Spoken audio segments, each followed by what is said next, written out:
Hi, good morning மக்களே. நம்ம அந்த ரிக்கி பண்டித் பற்றி பேசியிருந்தோம். அதை வந்து அவரோட போஸ்டிங் வந்து வாபஸ் வாங்கிட்டாரு நம்ம சிஎம்மு. ஸோ அது வரையும் சந்தோஷம். மக்களோட குரலை வந்து கேட்க ஆரம்பிச்சிட்டாங்கன்னு அர்த்தம் புதிய அரசாங்கம். அதனால் ரொம்ப சந்தோஷமாக இருக்குது.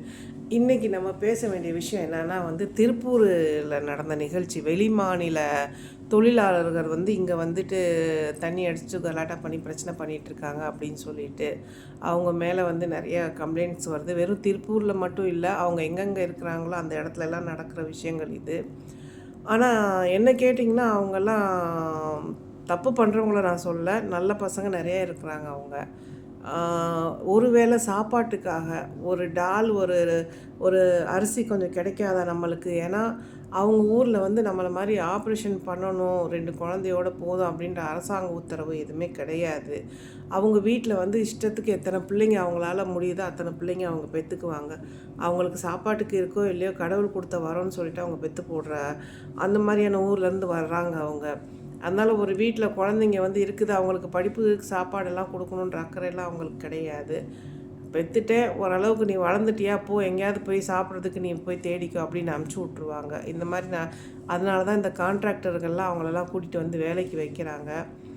ஸோ இதில் வந்து பேசிக்கான விஷயம் நான் என்ன சொல்ல வரேன்னா, ஈஸியாக கம்பெனிஸ் வந்து எனக்கு வேலைக்கு ஆள் கிடைக்கல, அதனால தான் நான் அவங்கள ஹையர் பண்ணுறேன் அப்படின்றதில் வந்து அவங்க சொல்லிட்டு தப்பிச்சுக்கிறாங்க.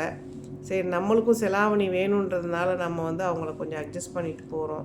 ஏன்னா தொழில்கள் வந்து பெருக பெருக தான் நம்மளுடைய மக்களுக்கு வேலையெல்லாம் கிடைக்கும் அப்படின்னு நம்மளை நம்பிக்கை வச்சுருக்கிறதுனால. ஆனால் இந்த மாதிரியான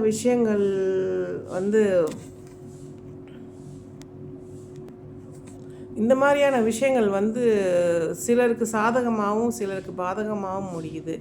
எப்படின்னு கேட்டிங்கன்னா, வெளியூர்லேருந்து வந்து வேலை பார்க்குற பசங்க சும்மா அப்படி இப்படி போனால் கூட நம்ம பசங்க கூப்பிட்டு, நீ என்ன அங்கேருந்து வந்திருக்கியா, இங்கேருந்து வந்திருக்கியா, நீ இங்கே பொழைச்சிருவியா வச்சிருவியா அப்படின்னு வம்பிழுக்கிற பசங்க நம்மக்கிட்ட இருக்கிறாங்க. உதாரணத்துக்கு வந்து ட்ரெயினில் போன ஒரு வெளிமாநில தொழிலாளர் வந்து பிடிச்சி இழுத்துட்டு போய் வெட்டி, கண்ட இடத்துல வெட்டி அவர் உயிரோடு இருக்கிறாரா இல்லையா அப்படின்னு சொல்லிட்டு அது கேஸ் ஃபைல் பண்ணி கேட்டப்ப இவங்கள உள்ளே தள்ளினாங்களோ இல்லையோ, அந்த வெட்டுப்பட்ட அந்த பையன் வந்து எங்கே இருக்கிறான்றதே தகவல் வெளியில் வரவே இல்லை. கேட்டால் அவனோட ஊருக்கு போயிட்டான் அப்படின்ட்டு கேள்விப்பட்டேன். அந்த மாதிரி ஒரு ரிப்போர்ட் கொடுத்துருந்தாங்க. அதனால் வந்து இப்போ உண்மையிலே அந்த பையன் செத்து போயிட்டானா, அனாதை பணமாக தூக்கி போட்டாங்களான்னு கூட நம்மளுக்கு தெரியாது.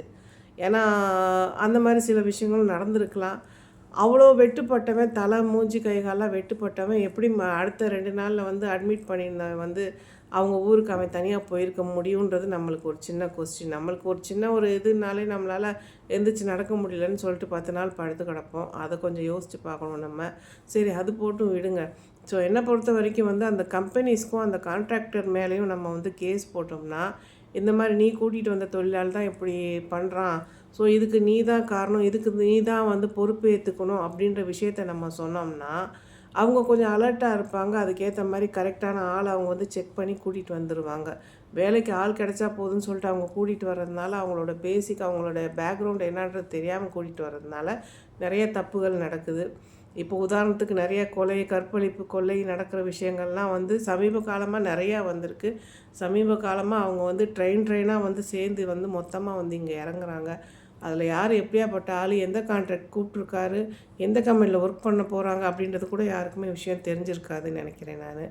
ஸோ இதை பற்றி நீங்கள் என்ன நினைக்கிறீங்கன்றது கமெண்ட் பண்ணுங்கள், ஷேர் பண்ணுங்கள் முக்கியமாக. நன்றி.